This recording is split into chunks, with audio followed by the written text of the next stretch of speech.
भक्ति की वाणी 589। प्यार को भी आधार चाहिए, यह प्यार समझे, वकालत की आवश्यकता नहीं। प्यार को भी आधार चाहिए, ये प्यार समझे, वकालत की आवश्यकता नहीं।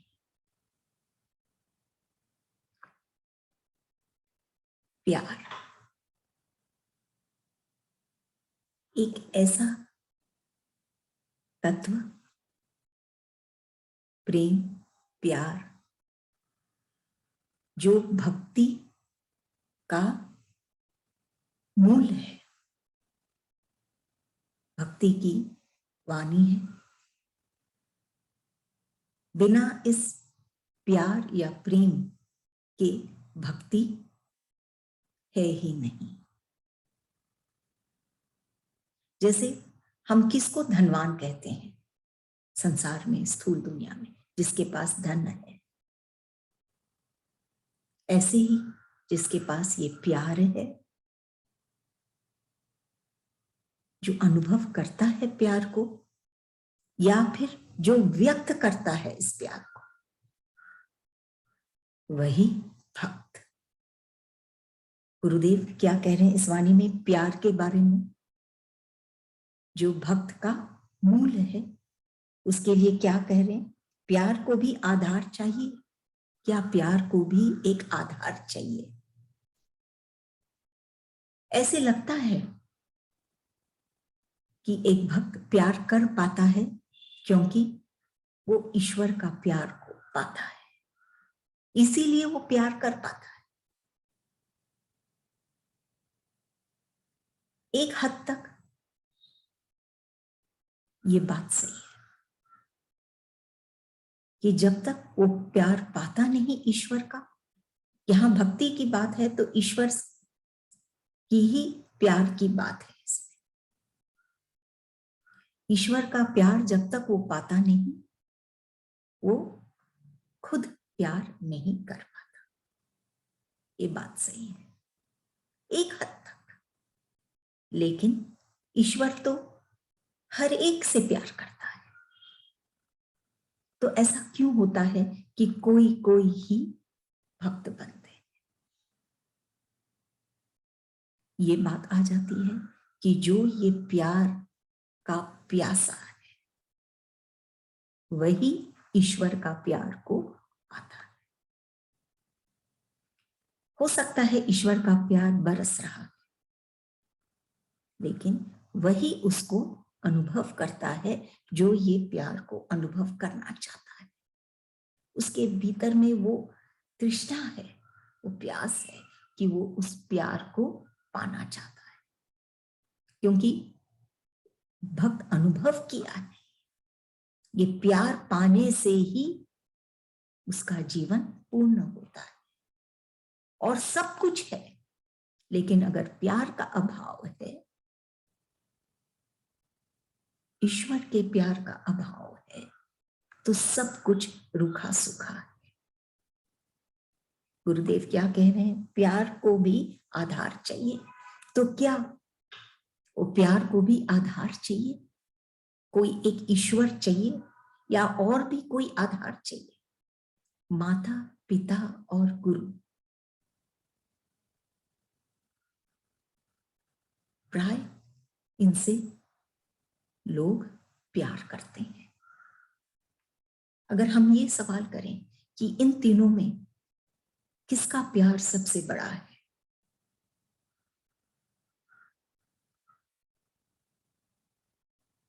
तो क्या रहेगा ये प्रश्न का उत्तर? कि प्यार को प्यार ही रहने दो, कोई नाम न दो। प्यार अपने आप में पूर्ण है, अपने आप में उसमें बहुत शक्ति है, उसको किसी का आधार नहीं चाहिए। अगर वो प्यास है उस भक्त के भीतर में प्यार पाने का, वो स्वतः ही उस प्यार को पाएगा।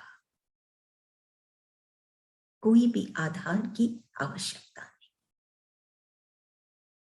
प्यार बहुत सहजता से प्राप्त हो सकती है, या फिर जिंदगी भर ये प्यार का एहसास हर एक घट के अंदर है, लेकिन फिर भी वो प्यार से वंचित रह सकता है।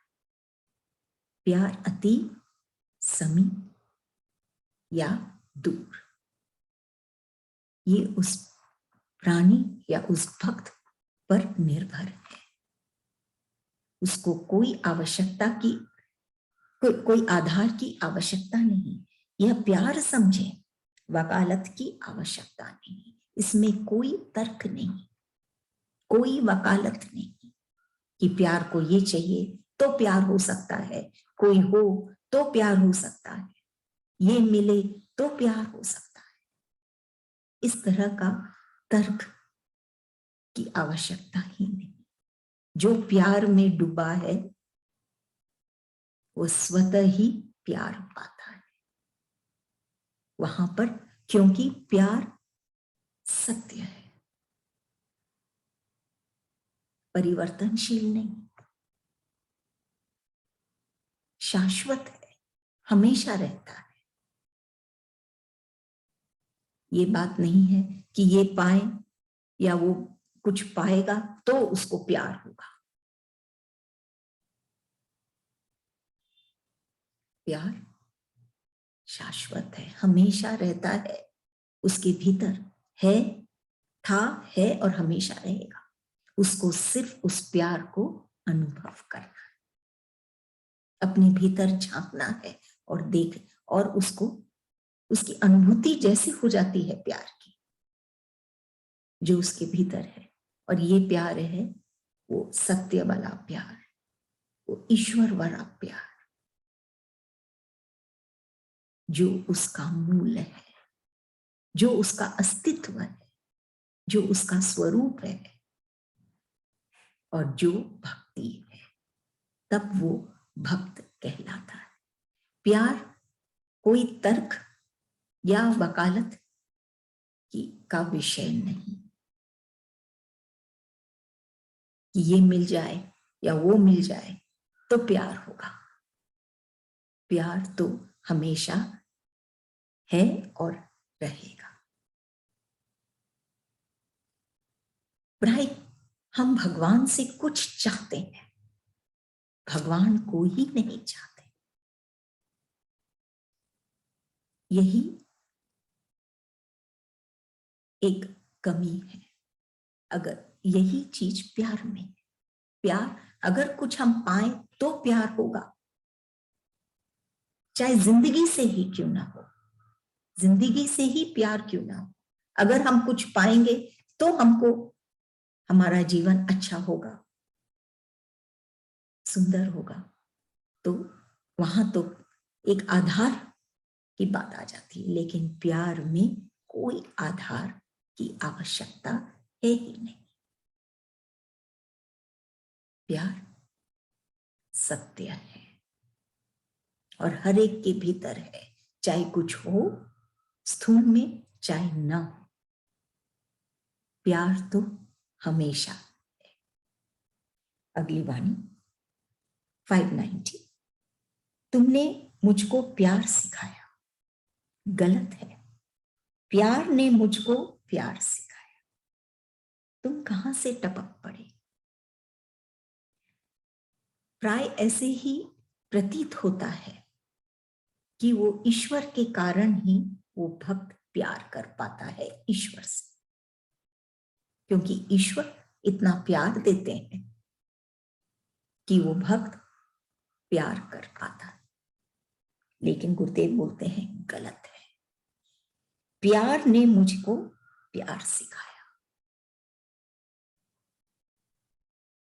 उसके भीतर का जो प्यार है, उस प्यार में ओतप्रोत होने के कारण ही वो प्यार करना सीखा।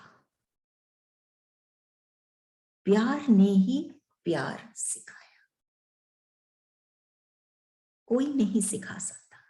प्यार स्वतः ही पूर्ण है।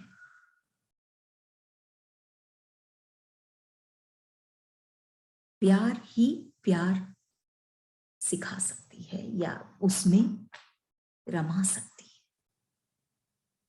घृणा करके हम प्यार की अभिलाषी रहें तो ये पॉसिबल नहीं है। प्यार में हम रमते हैं तो स्वतः ही हम प्यार करना सीख जाते हैं। यहां तक कि ईश्वर को भी प्यार, तुमने मुझको, ईश्वर ने मुझको प्यार सिखाया, नहीं, गलत है। यहां तक कि ईश्वर भी प्यार नहीं सिखा सकता।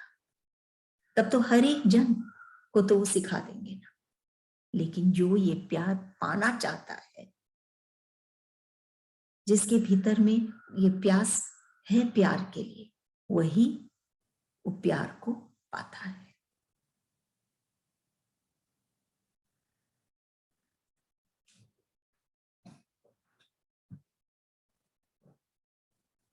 प्यार किस पर भी निर्भर नहीं है।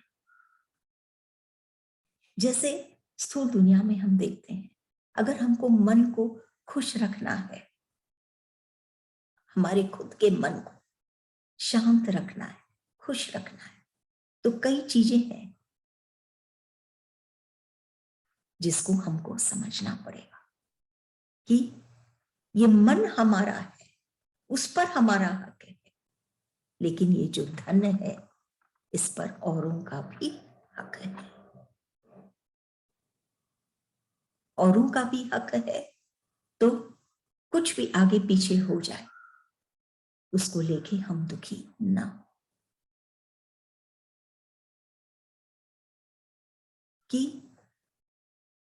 ये जो परिस्थितियां आती हैं, ये पराई स्थिति बाहर में है, हमारी खुद की स्थिति नहीं। हमारी स्थिति तो हमारे भीतर है कि हम कौन सी स्थिति में है, हम किस में स्थित है, अभाव में कि भाव में। इससे हम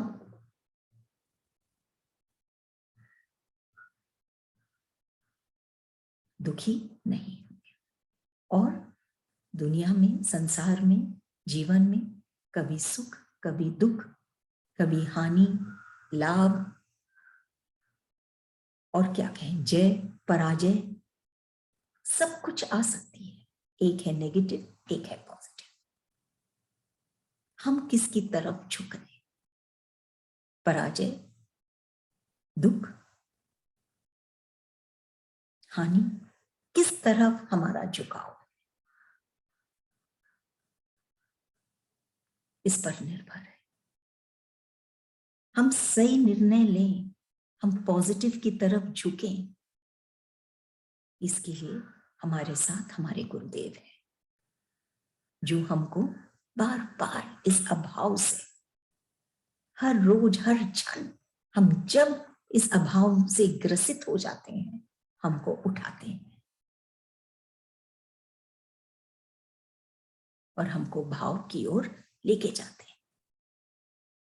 जैसे पहले भी अपने चर्चा किए थे कि समुद्र के तट पे जब हम खड़े होते हैं तो ऐसे लगता है कि वो नाव हमारी ओर आ रहा है, वो किनारे की ओर आ रहा है।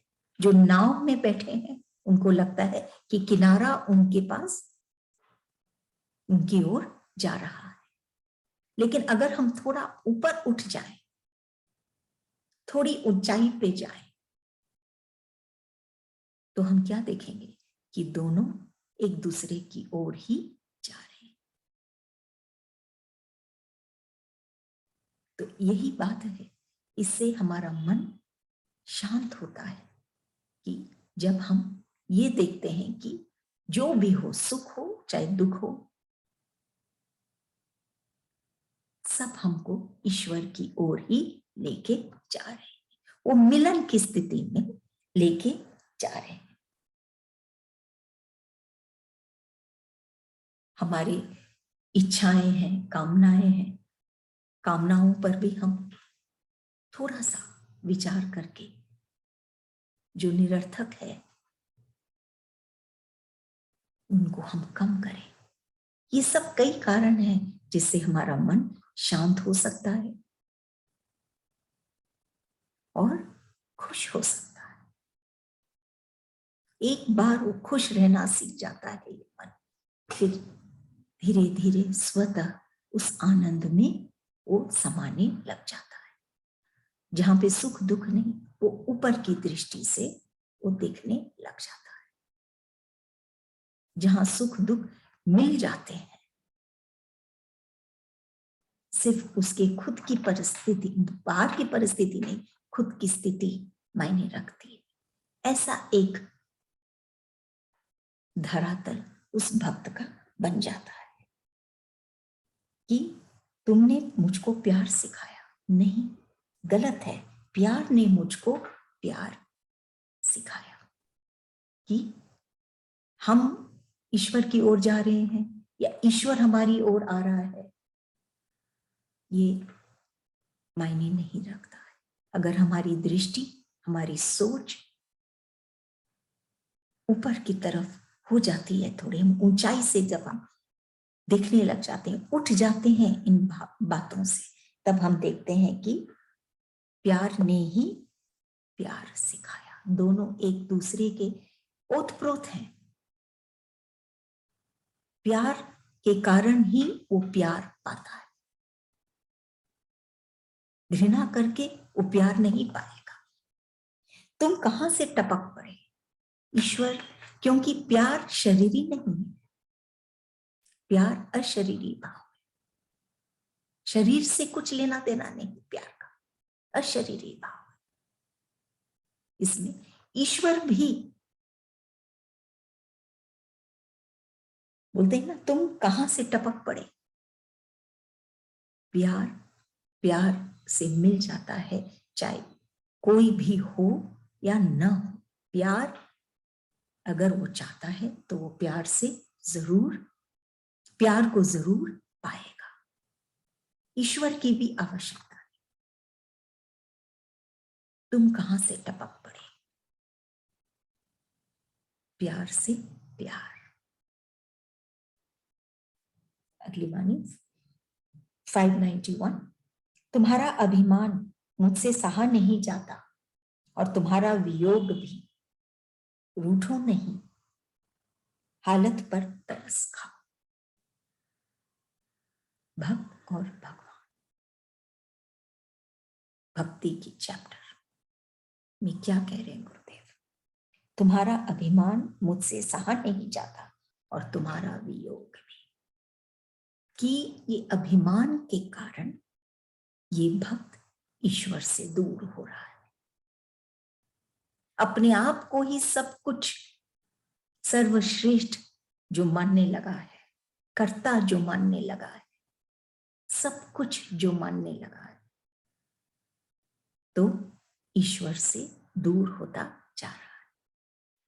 क्या कहते हैं प्रभु कि तुम्हारा ये अभिमान जो है ये मुझसे सहा नहीं जाता और न ही तुम्हारा वियोग, क्योंकि वो दूर हो रहा है ईश्वर से।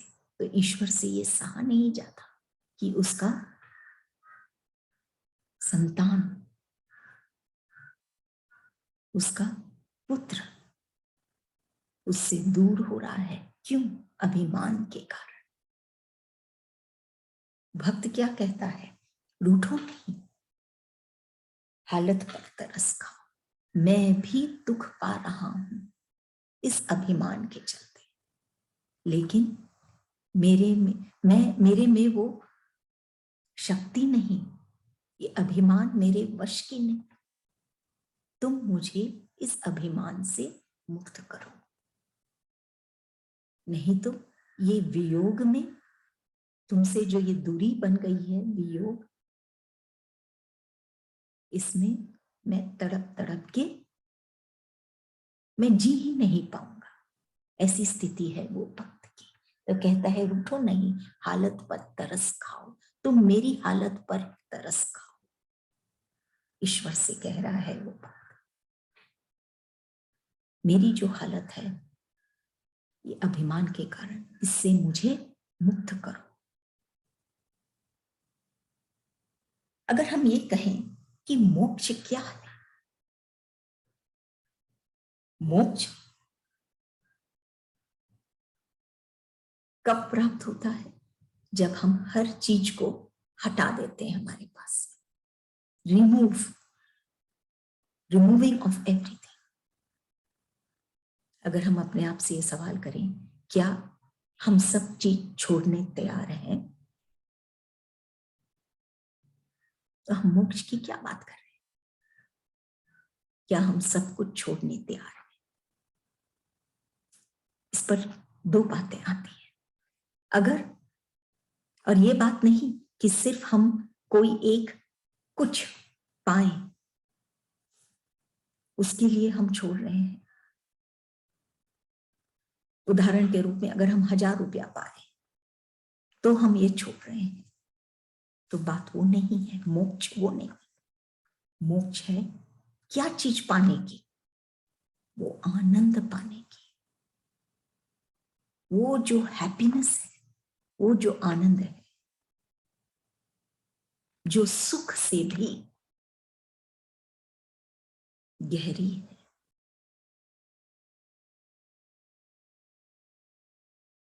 वो जो आनंद पाना है, वो मोक्ष। सिर्फ कुछ ऐसा पाना वो मोक्ष नहीं, आनंद पाना। क्या हम वो आनंद पाने के लिए सब कुछ छोड़ सकते हैं? अब बात आती है, कुछ पाने के लिए हम छोड़ सकते हैं? शायद हम नहीं छोड़ सकते, लेकिन ऐसा बहुमूल्य स्थिति आनंद की, वो पाने के लिए क्या हम सब कुछ छोड़ सकते हैं?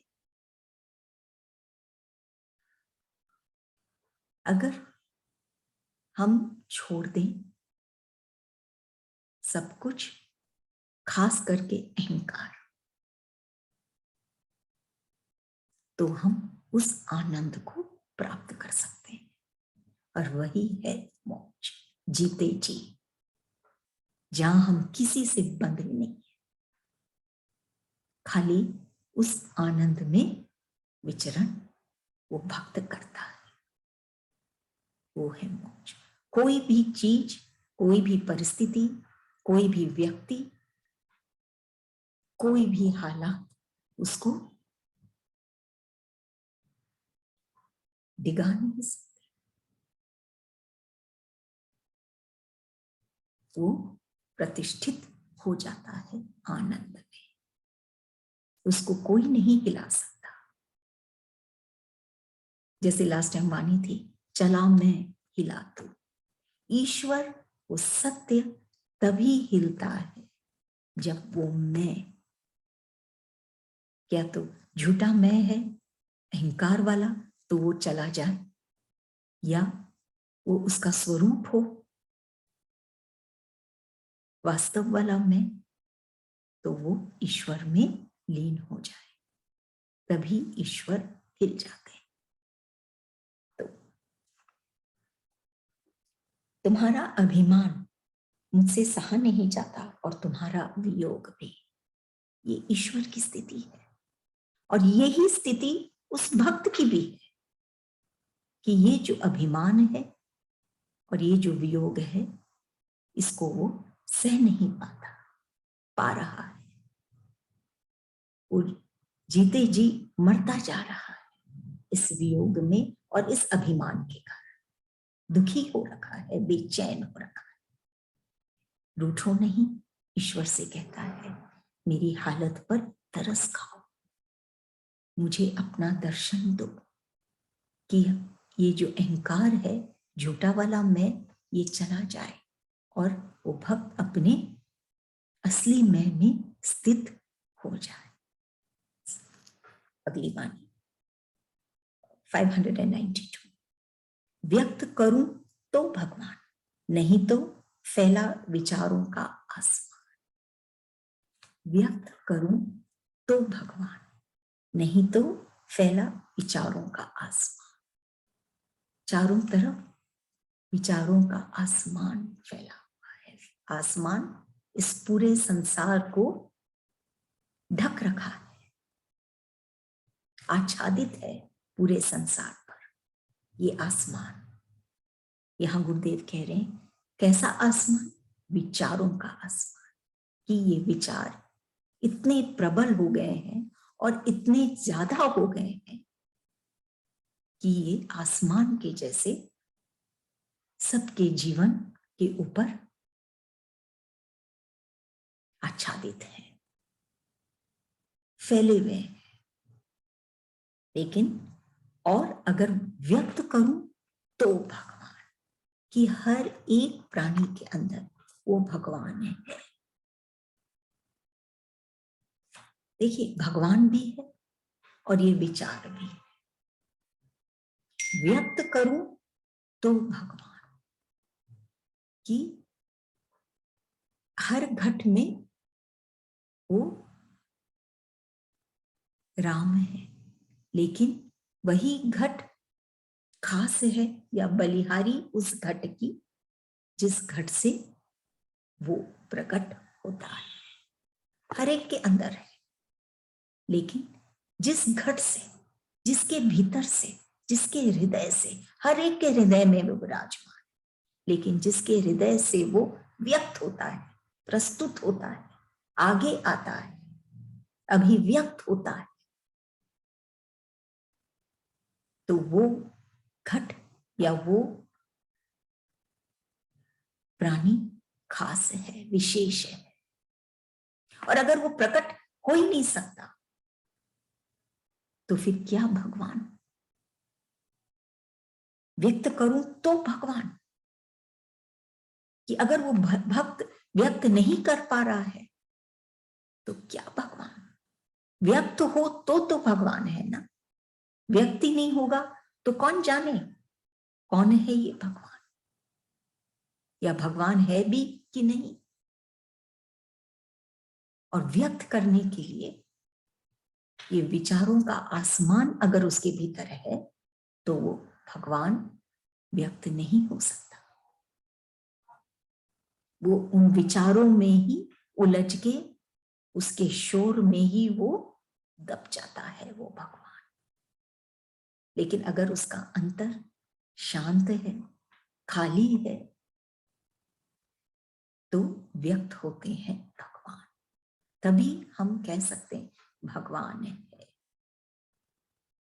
क्योंकि वो व्यक्त हुआ है उस संत के हृदय से, उस परम भक्त के हृदय से। ए वो संत है, बी भगवान है, तब तो वो व्यक्त होगा। भगवान ही नहीं तो उसका हृदय भी वो विचारों का आसमान ही रहेगा। लेकिन क्योंकि वो ईश्वर से इतना जुड़ा हुआ है और अन्य निरर्थक विचारों के लिए स्थान नहीं उसके भीतर, तो वो ईश्वर बहुत सहजता से, वो भगवान उसके भीतर से प्रकट होता है। और ये भगवान कौन? ये आनंद, ये सत्य, ये प्रेम, जिससे जो भी उसके पास आता है वो भी पाते हैं और हर एक का कल्याण होता है। वही तो भगवान है जो सबका कल्याण करता है। लेकिन अगर सच में कोई भगवान है तो एक भक्त उसको प्रकट करे। अन्य लोग तो नहीं कर पाते हैं क्योंकि वो विचारों के झुलन में डोल रहे हैं। भगवान के विचार की शांति का प्रेम उनके लिए प्रमुख है ही नहीं, लेकिन एक संत वो व्यक्त कर पाता है। तो व्यक्त करूं तो भगवान, व्यक्त कौन करे? वो संत, वो भक्त, वो व्यक्त करे, तब तो हम कह सकते हैं कि हाँ भगवान है, तो भगवान। लेकिन उसको व्यक्त करने के लिए उसको अपना अंतर को खाली करना पड़े, सिर्फ और सिर्फ ईश्वर बसे। और वो शांताकारम की शांति, तब वो व्यक्त